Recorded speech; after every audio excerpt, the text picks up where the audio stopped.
to Stronger Than My Excuses, Healthy Body, Healthy Mind. My name is Sam Bowker from Happy UHQ.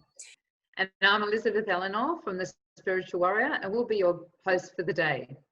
So today we're having a discussion around healthy body and healthy mind. And our aim is to find out why people today have such a disconnection between their mind and their body. And then we're going to discuss how we can become more aligned if they take action.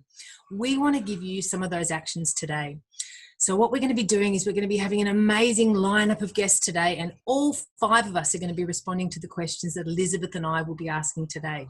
So Elizabeth, can you please introduce our 3 very special panellists today, please? Sure. So I'd love you to welcome Gemma Toghill, who is from Holistic Health Coach from Nourish to Thrive. Hello. Sandra Chapman from Sandy Chapman Health. Hi. And Leaupepe, Master NLP Hypnosis and Wellness Coach and owner of Wellness Training Group. Welcome to the show, everyone. Hello. So just before we ask the first question, I'd like to acknowledge and thank all of the sponsors that you see on our screen right now. Thanks also to our editor, Atlantic Studios, for making us all look so awesome on screen. And thanks to all of the sponsors. We couldn't do this without you. Our show is to help you to stop making excuses. So stay watching to the end as we wrap up the show with one word of action ideas. Please ask questions as you're watching any of our social media, and we'll answer as quickly as possible. So what does a healthy body and healthy mind mean? Let's start our first question, which is why? Why do you think so many people are struggling right now with anxiety, depression, and addiction? Which has actually resulted in a total disconnect of the mind and body. Ella, can I start with you? Because I know you've had a lot of experience with this. Yeah, sure. Thank you so much. I'm so excited to be here with you ladies today. I truly believe that we did this to ourselves. I believe that with such advancement of technology, we haven't truly caught up on life and how to live with quick and instant access to everything.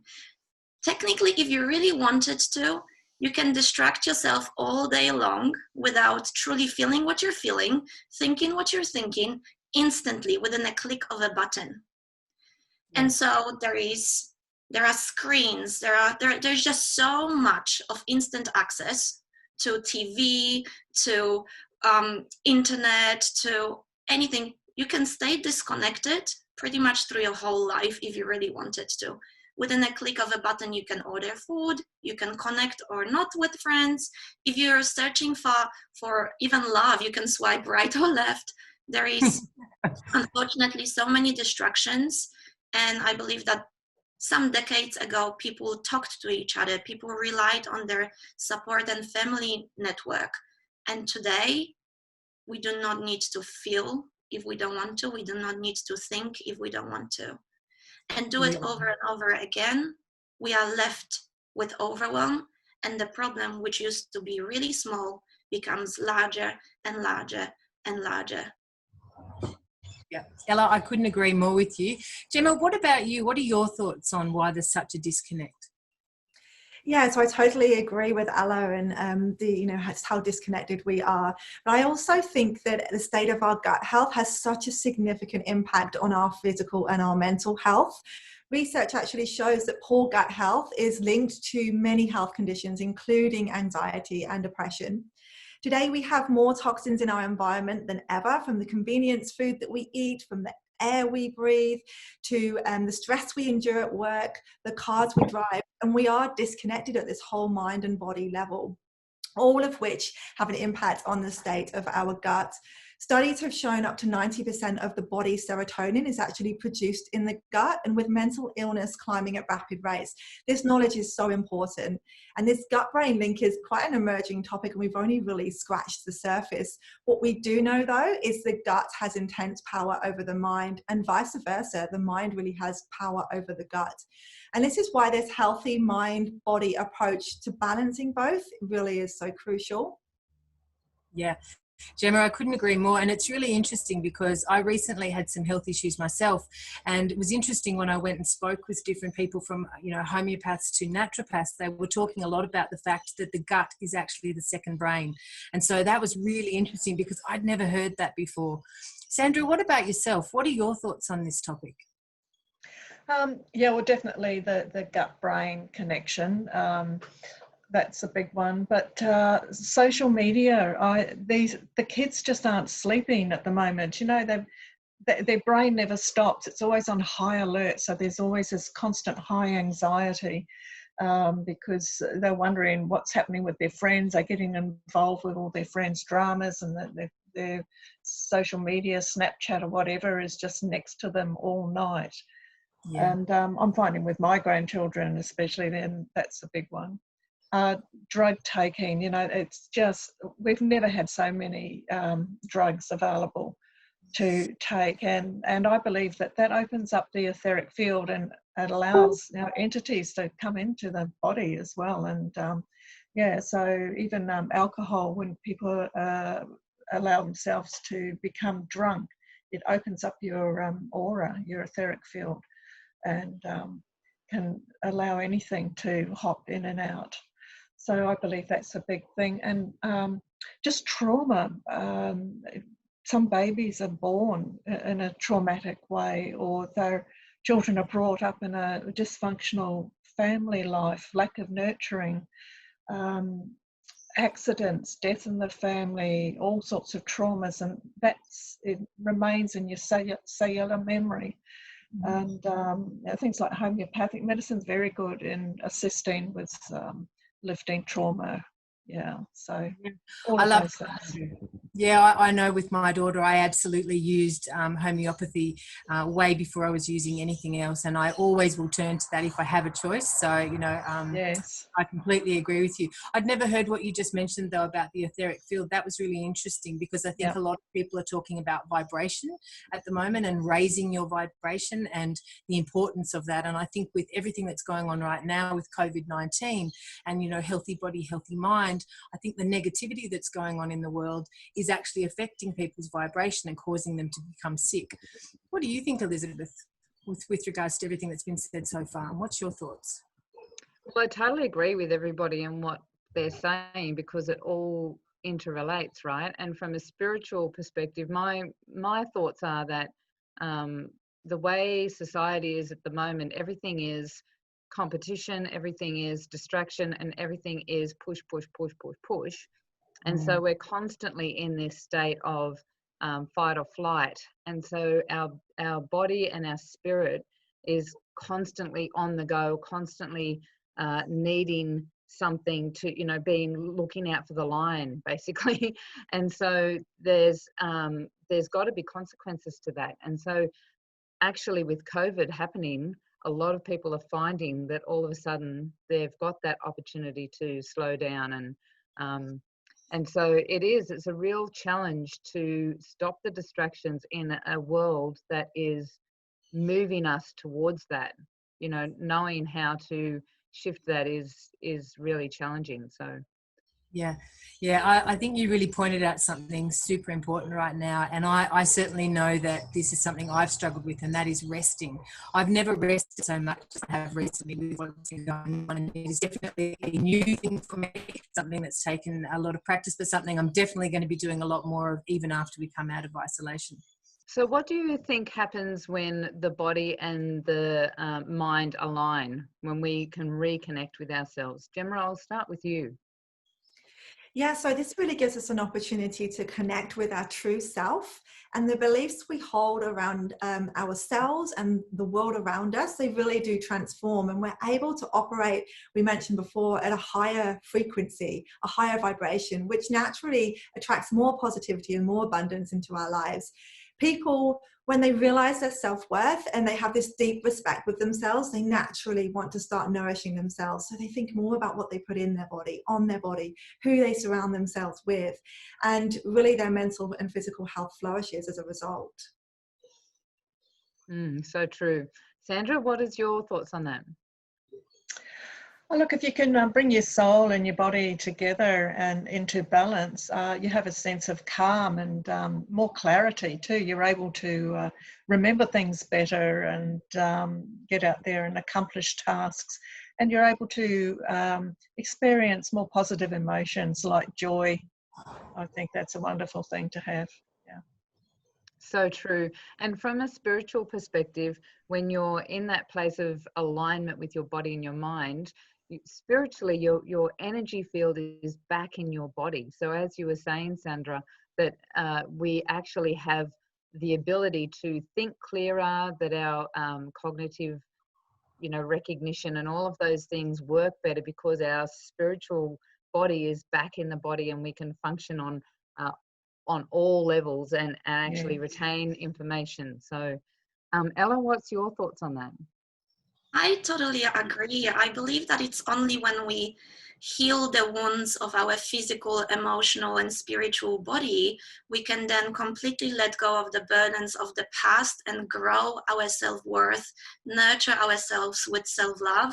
And I believe this is when an individual can achieve a sense of happiness. And by happiness, I mean in career, in relationships, and truly in our health. And this is when we can reach our full potential, whatever that means for every single and each of us.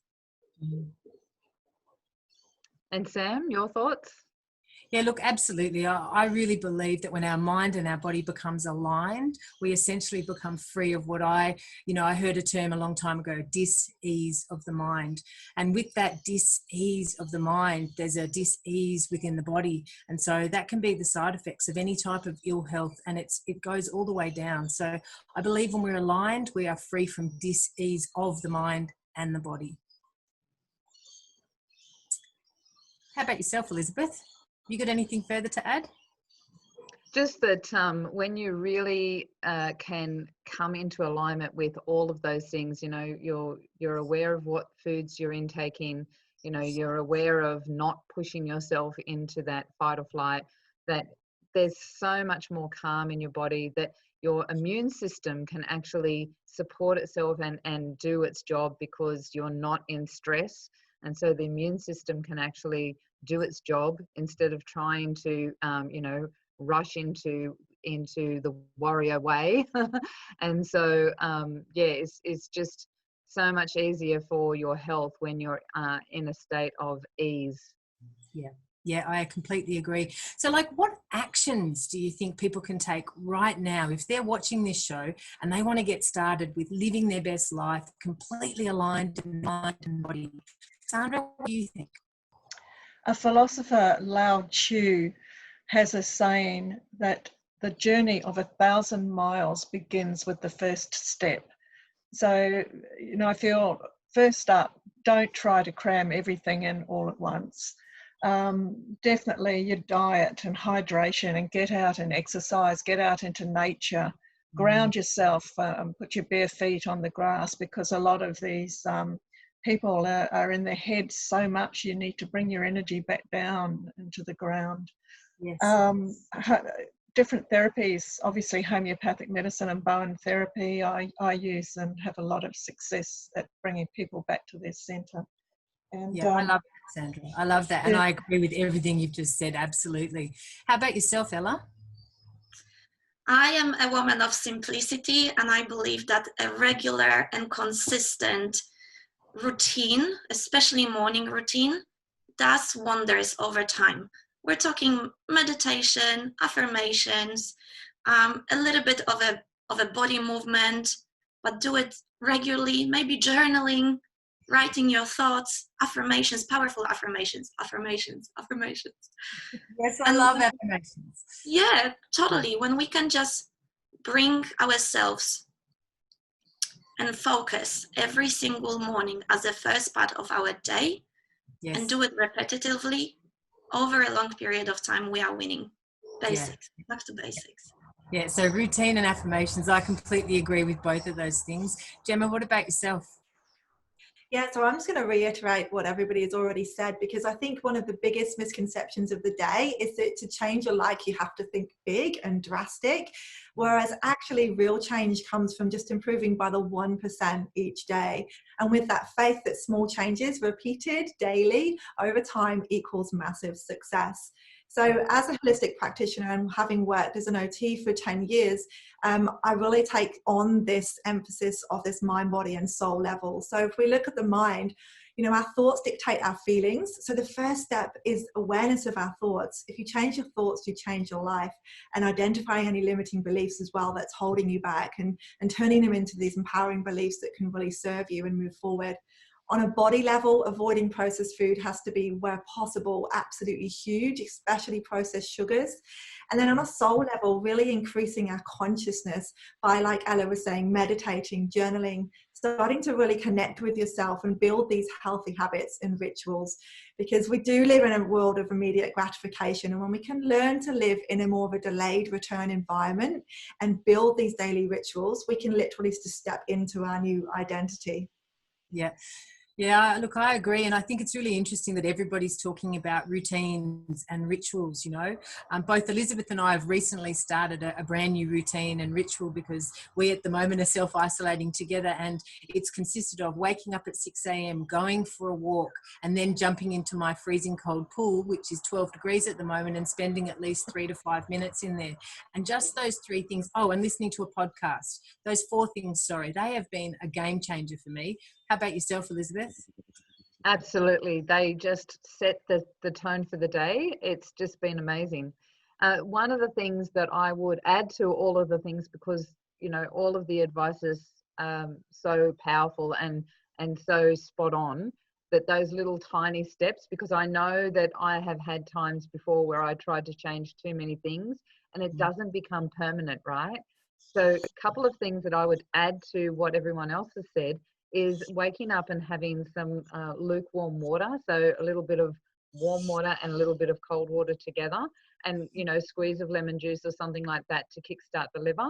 And another thing that I actually tell my clients is, when you're feeling that you're in that place of overwhelm or anxiety or something's going on, to just breathe through your mouth, like as easy as going,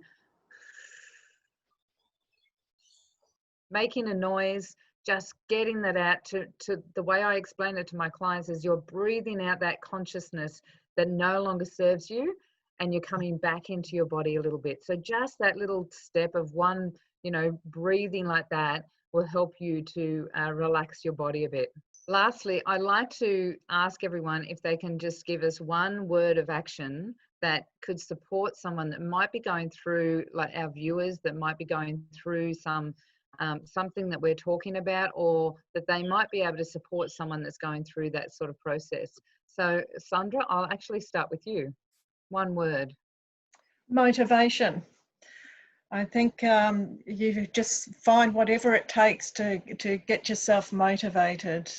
Get up, shake up, put those gym clothes on, get motivated and stay in it. Sam? I'm going to say rituals. As we've talked about, daily rituals. Just pick something in whichever area you think you're struggling with the most. Pick one thing and just do it consistently. Ella? I am going to say self-love, because if we can make decisions and act every time from a place of love, especially when it comes to our own habits, our own thoughts, we will be able to create a loving environment for ourselves, if it's in body, mind, or soul. And Gemma? So my one word has to be compounding. Just how money and compounds in interest over time, our daily rituals compound into huge success on a mind and body level as well. And my one word would be dedication. Actually be dedicated to yourself to go through a process, even if it's a small step, just something that's going to give you a moment to step forward into the next moment. So thanks everyone for the great discussion and insights. We hope to bring you plenty of future episodes on this topic, so stay informed. Please subscribe to the Stronger Than My Excuses YouTube channel. Remember, you can also watch us through all the social media. So please ask a question or leave a comment. We're available to support you and anyone you want to share the show with who might benefit. Thanks again to our guests, Gemma Toghill, Holistic Health Coach from Nourish to Thrive, Sandra Chapman of Sandy Chapman Health, Leaupepe Wellness Training Group. Please thank my co-host, Elizabeth Elanor, the spiritual warrior.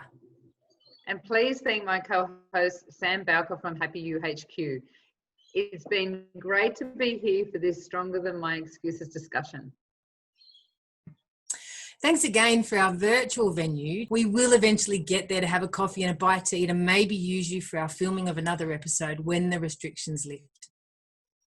And also thanks to Sarah Cook from Atlanta Studios for editing the show. She's been amazing. We appreciate everybody's support. Thanks so much for watching and we'll see you all later. Bye. Thanks so much, ladies. Bye.